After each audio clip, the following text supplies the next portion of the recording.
Hello everybody from Europe, from a little tiny town in Germany called Rothenburg. That's where I am today, and on this trip that I've had a lot of plane trips and train trips, and I've gotten very acquainted with this little doodad right here, and I've been playing a whole lot of Keylocker, a really unique turn-based RPG and the latest offering from Serenity Forge, and today I do want to tell you all about that, and I do think that is worth a sub as I try my hardest to hit 100,000 subscribers by the end of this year. Thank you so much for your sub and for your like, thank you so much for that, and now let me tell you all about this. It is a strange one, and it's been really hyped up, but does it live up to the hype? Let's find out. The first thing that you're going to notice about it is the super strange aesthetic. Like, I cannot tell you how odd it is. If you've ever played Lennis 2 or Paladin's Quest, you might kind of see what's going on here. It looks very alien-like, probably because it takes place on Saturn. And you play as a singer named Bobo, who is shackled and jailed under lock and key. And you are the Keylocker. See where that is? And you have to escape. You have to escape jail, and you have to set things right. First things first, though, you are given a class system, and there's multiple classes to choose from. There's 4 classes to choose from, and each of them has totally different playstyles, and each of them even has its own endings and story paths and stuff. So there is a lot of different potentials for multiple playthroughs. There are the 4 classes are the Juggernaut, which is an offensive class specializing in heavy weapons. It's ruthless, disciplined, and unstoppable. The Samurai is a defensive class specializing in counterattacks, dealing out damage, and also tanking. Then there's the Hacker, who's like a wizard sort of class. It's an offensive class who conducts electrical wizardry to overpower their foes in indirect ways to remain distant from the front lines. Then there's the Sequencer, who is kind of basically your healer. It's a defensive class that can heal and buff themselves and their allies and move very quickly throughout the grids as well. I touched upon the graphics earlier. They're really either you love them or you hate them. It's a very, very, very unique graphical style, and it does its best to let you know that, hey, you're not on Earth. You are somewhere else. You are in an alien world. You are on Saturn, and it is different. And as far as the music is concerned, at the beginning, there is no music. Because, you're a singer, and you're jailed. Why are you jailed? Because singing and music and talking and noise is verboten. To use German here, is verboten, is forbidden in this world. So all you hear are like little beeps and boops whenever people talk to you. You hear kind of sound effects like the rain is falling down. You might hear like footsteps and things like that, or doors opening, just kind of sound effects, but no actual music. Eventually, though, after the first 30 to 45 minutes, you do get a jukebox, and the music is downloaded straight into your brain, and the musical tracks that are offered are actually quite nice. And the music, I've got to say, is definitely one of the highlights of this game. For it to be a game about silence, they really did it nicely. The music is definitely a highlight. So now let me talk about the story. I talked about it a little bit, but you play as Bobo, and she is in jail. That's where you start off at, in jail, but she has the ability to sing. And the Saturnian government banned music because music has the ability to produce electricity and power, and the government wants a monopoly on the electricity so they can kind of sell it back to the populace. So the people live in complete silence, and they kind of communicate through downloading information into each other's brains.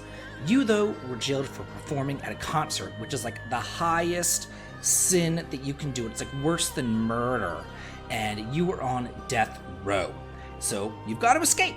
And of course, you're doing this by kind of hacking your way through. Everything's very high tech here. Saturn's a very high tech planet.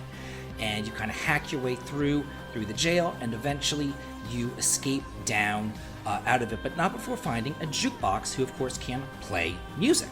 So you want to be able to fix up this jukebox so you can produce some music, so you can break the government control of electricity as well as their hold on the people and let them live and breathe in freedom, and so that you can, unlock their key that the government has a hold of them.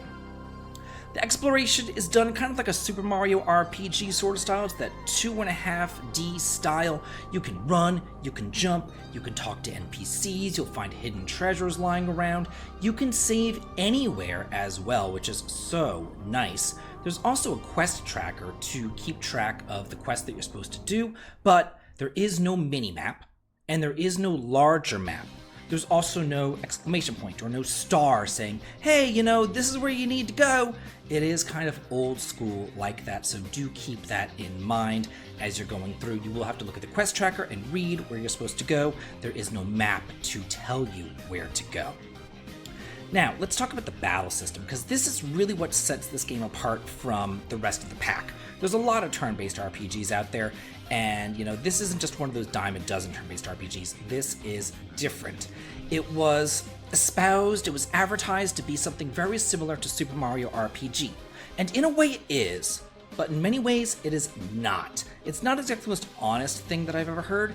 Yes, it does have timing mechanics, timed attacks, timed defense mechanics, but that's pretty much where the similarities begin and end.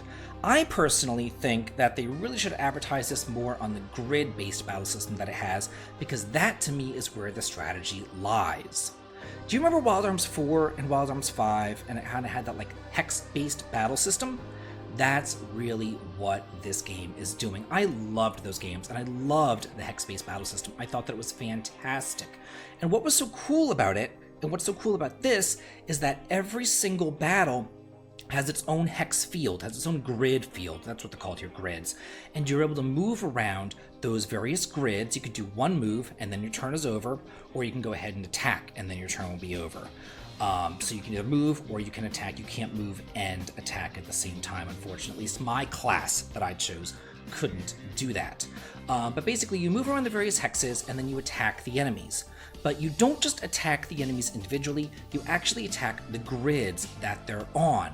So you can actually go through and you can damage maybe 2 grids in front of you, or even 3 grids in front of you with a huge swing of your axe, or by summoning down electricity onto those various grids. It's really cool. Whereas in Wild Arms 4 and 5, you could have multiple enemies or multiple characters on the same grid. That's not the case here. You can only have one character or one enemy per grid. So do keep that in mind. And you are going to want to be able to move your stronger, more tanky characters in front of your weaker, more magical characters to kind of protect them in the back. There is a turn order gauge, so you will know whose turn is up next.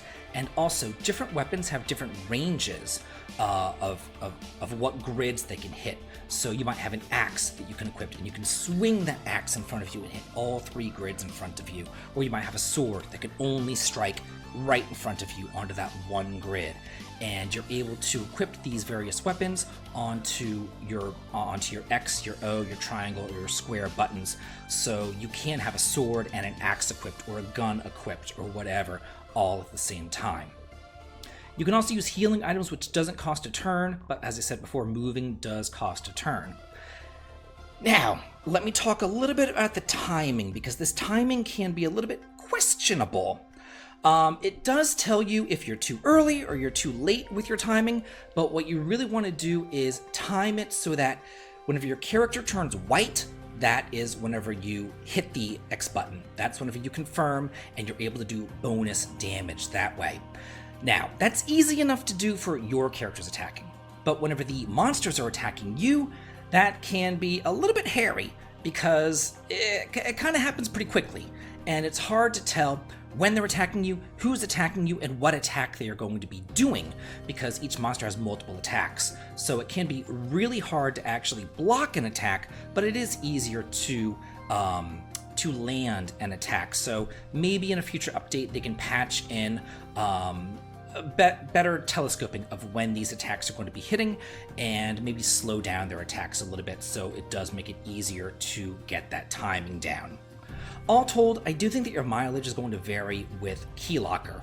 If the aesthetic turns you on, or the story, or the whole alien indie Saturn vibe turns you on, then yeah, go ahead and get it. It does have a very fun turn-based battle system. It does have a very interesting story, but it's also very old school.